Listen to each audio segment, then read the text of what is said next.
Thank you very much. Just for clarification purposes, because it was incorrectly reported yesterday, we have informed the federal workforce, which they've looked to do for many years, that if they're working for the federal government, they must show up to the office on time and on schedule.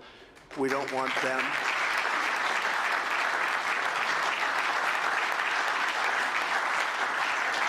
We don't want them to work from home because, as everyone knows, most of the time they're not working, they're not very productive, and it's unfair to the millions of people in the United States who are in fact working hard from job sites and not from their home.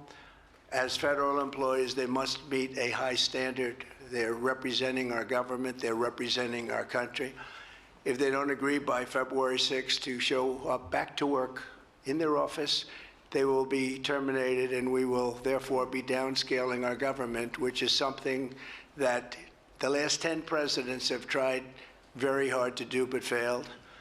Most of the people we're talking about have not been going to their federal offices in many, many years, from even before COVID.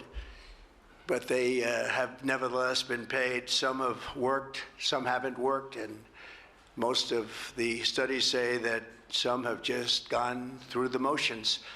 We may ask these people to prove that they didn't have another job during their so-called employment with the United States of America, because if they did, that would be unlawful. As you understand, a lot of people are getting paychecks, but they're actually working other jobs, so they'll have to prove that to us that they weren't. In any event, we're requiring them to show up to work or be terminated. We think a very substantial number of people will not show up to work, and therefore our government will get smaller and more efficient, and that's what we've been looking to do for many, many decades, frankly. On certain discretionary spending payments, such as government grants,